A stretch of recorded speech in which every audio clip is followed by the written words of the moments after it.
Welcome to cyber Urdu और हम सीख रहे हैं माइक्रोसॉफ्ट एक्सेल। वादे के मुताबिक आज की इस वीडियो में हम सीखेंगे कि हम अपनी शीट को किस तरीके से प्रोटेक्ट कर सकते हैं। पिछली वीडियोस के अंदर हमने रिबन के अंदर होम टैब के तकरीबन तमाम टूल्स को बहुत ही अच्छे से समझा।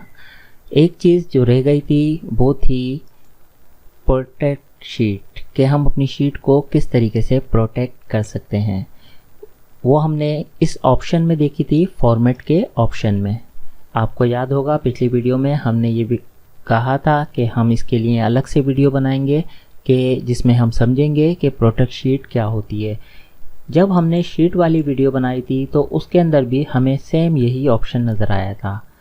तो शीट को प्रोटेक्ट करने के लिए हम चाहें तो यहाँ पर क्लिक करके इस ऑप्शन में जा सकते हैं, या फिर अगर हमें यहाँ से चूज़ करना है तो हम यहाँ से भी इस ऑप्शन को चूज़ कर सकते हैं। शीट को प्रोटेक्ट करने के दो तरीके हैं। हम सबसे पहले सिंपल तरीका समझेंगे। उसके लिए हमें सबसे पहले क्या करना होगा, अपनी इंटायर शीट को सिलेक्ट करना होगा। हम अपनी शीट को कॉर्नर पर क्लिक कर भी सिलेक्ट कर सकते हैं, और हम चाहें तो अपनी शीट को शॉर्ट की मदद से भी सिलेक्ट कर सकते हैं। शॉर्ट की क्या है, Ctrl+A। हमारी इंटायर शीट सिलेक्ट हो जाएगी। हम अपनी शीट को सिलेक्ट करने के बाद राइट क्लिक करेंगे तो हमें एक ऑप्शन दिखाई देगा यहाँ पर फॉर्मेट सेल का। हम किसी भी जगह पर क्लिक करके भी इस ऑप्शन तक पहुँच सकते हैं। हमने राइट क्लिक किया, फॉर्मेट सेल में गए, और यहाँ पर प्रोटेक्शन के टैब के अंदर जब हम देखेंगे तो यहाँ पर एक चेक लगा हुआ होगा, लॉक्ड। हमें सिर्फ ये कंफर्म करना है अपनी शीट को प्रोटेक्ट करने से पहले कि ये चेक लगा हुआ है या नहीं लगा हुआ, क्योंकि इस चेक का लगा हुआ होना बहुत ज़रूरी है। यहाँ पर लॉक पर अगर चेक लगा हुआ है तो हम ओके कर देंगे, नहीं लगा हुआ तो हम लगा लेंगे। उसके बाद हम जस्ट ओके कर देंगे। अब हम आएंगे शीट में, प्रोटेक्ट शीट पर क्लिक करेंगे, और यहाँ पर हम सिर्फ ऊपर जो दो चेक लगे हुए हैं इन पर चेक लगा देंगे, दोनों पर, और पासवर्ड दे देंगे। हम यहाँ पर कोई भी सिंपल सा पासवर्ड देते हैं, 1 2 3। कंफर्म करने के लिए बोल रहे हैं पासवर्ड, तो हम यहाँ पर कंफर्म कर देते हैं 1 2 3 और एंटर प्रेस कर देते हैं। यहाँ पर हम सेव का बटन दबा देते हैं और अपनी बुक को सेव कर लेते हैं। अब हमारी इंटायर शीट जो है वो प्रोटेक्ट हो चुकी है। ये शीट को प्रोटेक्ट करने का आसान और पहला तरीका था। इस तरीके के अंदर शीट पर कोई भी काम नहीं किया जा सकता। इस शीट पर सिर्फ वही काम कर सकता है जो इसका पासवर्ड जानता है। तो अगर आपको कभी भी ऐसी ज़रूरत महसूस होती है कि हम अपनी शीट पर पासवर्ड लगा दें और उस पर कोई भी काम ना कर सके, सिर्फ हमें पासवर्ड पता है, हम पासवर्ड डालकर उस शीट को ओपन कर लें, अनप्रोटेक्ट कर लें, और उसके ऊपर काम करके दोबारा पासवर्ड लगा दें, तो अगर ऐसी कंडीशन है तो उसमें ये तरीका कारआमद है। लेकिन एक दूसरी कंडीशन भी हो सकती है। वो कंडीशन क्या है, उस कंडीशन के अंदर हमें अपनी शीट पर खुद भी काम करना होता है, और उसके साथ साथ दूसरे लोगों के साथ भी वो शीट शेयर करनी होती है, और वो लोग भी उस पर काम करते हैं, यानी मुख्तलिफ लोग एक ही शीट पर काम करते हैं। तो ऐसी सूरत में हम कस्टम प्रोटेक्शन लगा सकते हैं। कस्टम प्रोटेक्शन क्या होती है, उसके लगाने का क्या तरीका है, अब हम वो देखते हैं। सबसे पहले तो हम अपनी शीट को अनप्रोटेक्ट कर लेंगे, पासवर्ड डालेंगे, और ये शीट हमारी अब प्रोटेक्ट नहीं रही। इसके बाद हम दोबारा जाएंगे, सिलेक्ट ऑल करेंगे और राइट क्लिक करके फॉर्मेट सेल में जाएंगे। यहाँ पर अब इस चेक का, लॉक चेक का काम आता है। वो काम क्या है कि अगर बाय डिफ़ॉल्ट तो एक्सेल के अंदर तमाम सेल ही लॉक्ड होते हैं। अब हमें सबसे पहले करना ये है कि हम लॉक हटा देंगे। अब हमारा कोई भी सेल लॉक नहीं है, और ओके कर देंगे। अब तमाम सेल जब हमारे अनलॉक हो जाएंगे, उसके बाद हम क्या करेंगे, उसके बाद हम यहाँ पर जिस सेल को लॉक करना चाह रहे हैं सिर्फ उसे ही लॉक करेंगे, बाकी को अनलॉक रहने देंगे। मिसाल के तौर पर मैं चाहता हूँ कि ये मैंने छोटी सी एक टेबल बनाई है, इसके अंदर कोई भी बंदा वैल्यू डाल सके, लेकिन यहाँ पर जो मेरा फार्मूला लगा हुआ है इस सेल को एडिट ना कर सके और इससे छेड़छाड़ ना कर सके। तो मैं इस फार्मूले वाले सेल को लॉक करना चाह रहा हूँ। तो उसके लिए मैं क्या कर सकता हूँ, इसी सेल पर रहते हुए राइट क्लिक करूँगा, दोबारा फॉर्मेट सेल में जाऊँगा और जस्ट इस सेल को मैं लॉक कर दूँगा। उसके बाद मैं ओके का बटन दबाऊँगा और ये सेल मेरा लॉक हो जाएगा।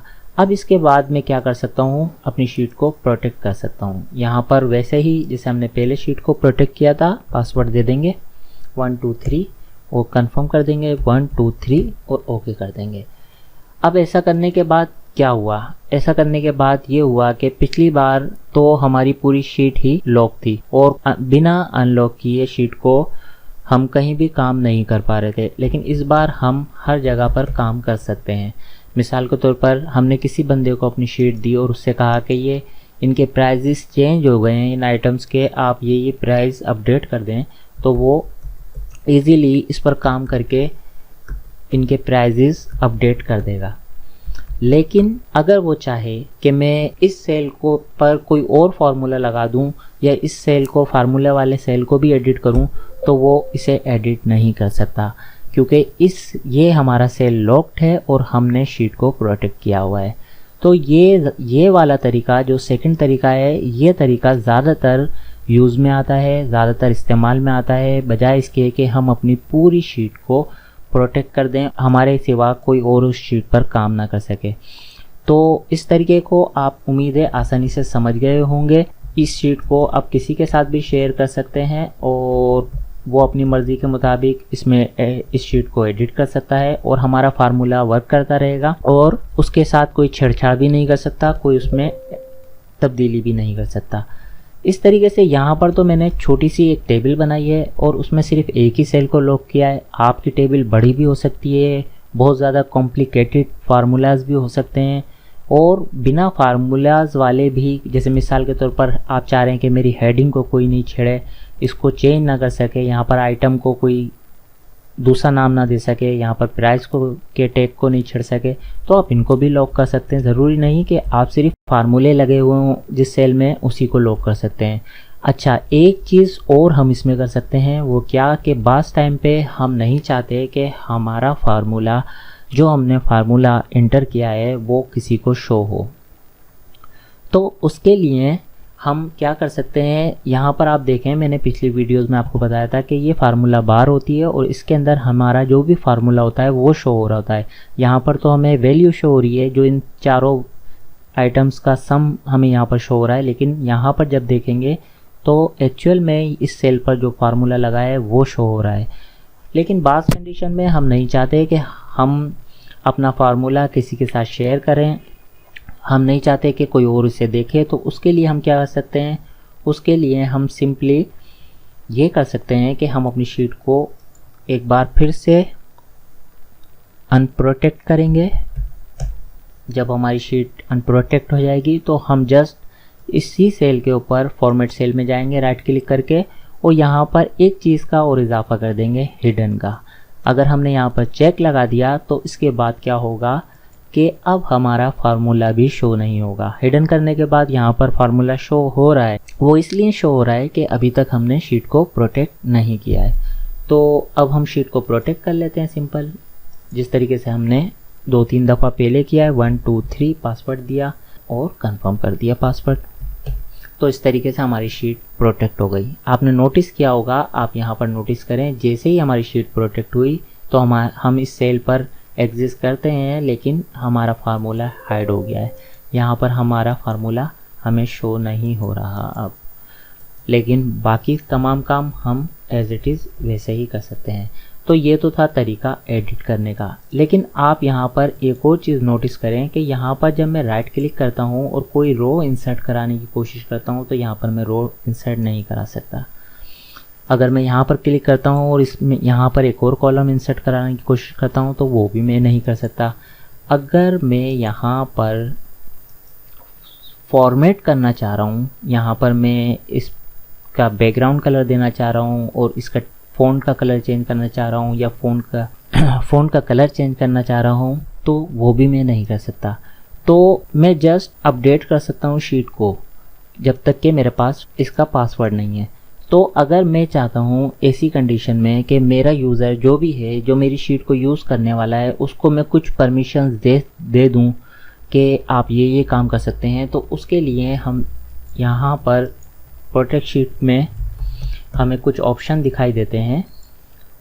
जब हम शीट को प्रोटेक्ट करने जाते हैं तो हमें बहुत सारे यहाँ पर ऑप्शन दिखाई देते हैं। हम इनमें से किसी भी ऑप्शन को चूज़ कर सकते हैं और अपनी शीट जिनको भी इस्तेमाल करने के लिए दे रहे हैं, जिनको भी राइट दे रहे हैं कि वो हमारी शीट इस्तेमाल कर सकें, उन्हें वो परमिशन दे सकते हैं। मिसाल के तौर पे मैं यहाँ पर एक परमिशन यहाँ पर दे देता हूँ कि इंसर्ट रो और इंसर्ट कॉलम, यानी कि मेरी शीट में अब मैं 2 राइट और दे रहा हूँ कि अपडेट तो कर सकता है जो भी यूज़र काम करना चाहे, लेकिन वो रो भी इंसर्ट करा सकता है और कॉलम भी इंसर्ट करा सकता है। मैं दोबारा पासवर्ड दूंगा और अपनी शीट को प्रोटेक्ट कर दूंगा। तो अब क्या तब्दीली आई? अब तब्दीली ये आई कि अब हमारे पास रो इंसर्ट कराने का ऑप्शन आ रहा है, यानी कि कोई भी बंदा हमारी शीट पे काम करेगा तो अब उसके पास राइट्स हैं कि वो रो और कॉलम को इंसर्ट करा सकता है। लेकिन इंसर्ट कराने के बाद अगर वो बंदा रो कॉलम को डिलीट करना चाहे तो उसके पास डिलीट का ऑप्शन नहीं है। हम इस तरीके से उसे डिलीट का ऑप्शन भी दे सकते हैं अगर देना चाहें तो अपनी रिक्वायरमेंट के मुताबिक। तो आपकी जो भी रिक्वायरमेंट हो, आप सिर्फ एडिट करवाना चाहते हैं तो आप सिर्फ एडिट के राइट्स दें, तो उससे ये होगा कि वो सिर्फ एडिट कर सकता है, बाकी और कोई भी काम नहीं कर सकता। अगर आप कुछ राइट उसको देना चाह रहे हैं, मिसाल के तौर पर रो को इंसर्ट कराना या कॉलम को इंसर्ट कराना, डिलीट कराना, फॉर्मेट सेल फॉर्मेट का राइट देना चाह रहे हैं, तो आप वो राइट यहाँ से दे सकते हैं। ये थी शीट को प्रोटेक्ट करने के हवाले से आज की वीडियो, और इसमें उम्मीद करता हूँ कि आपको अच्छे से डिटेल में शीट को प्रोटेक्ट करना आ गया होगा दोनों तरीक़ों से। एक तरीके से कि आप अपनी शीट को कंप्लीट प्रोटेक्ट कर दें और उस पर पासवर्ड लगा दें ताकि उस पर कोई भी काम नहीं कर सके, सिर्फ आप काम कर सकें। आप पासवर्ड डालें और काम करें और दोबारा प्रोटेक्ट कर दें। एक तरीका ये है कि आप उस पर कस्टम प्रोटेक्शन लगाएं और कुछ सेल पर प्रोटेक्शन हो और बाकी पर नहीं हो, और जो आपने यूज़र को राइट दिए हैं उसके मुताबिक दूसरे यूज़र भी उस पर काम कर सकें। उम्मीद है आपको शीट की प्रोटेक्शन के हवाले से तमाम चीज़ें अच्छे से समझ में आई होंगी। फिर भी अगर आपको कोई क्वेश्चन हो तो आप मुझसे कमेंट्स में मालूम कर सकते हैं।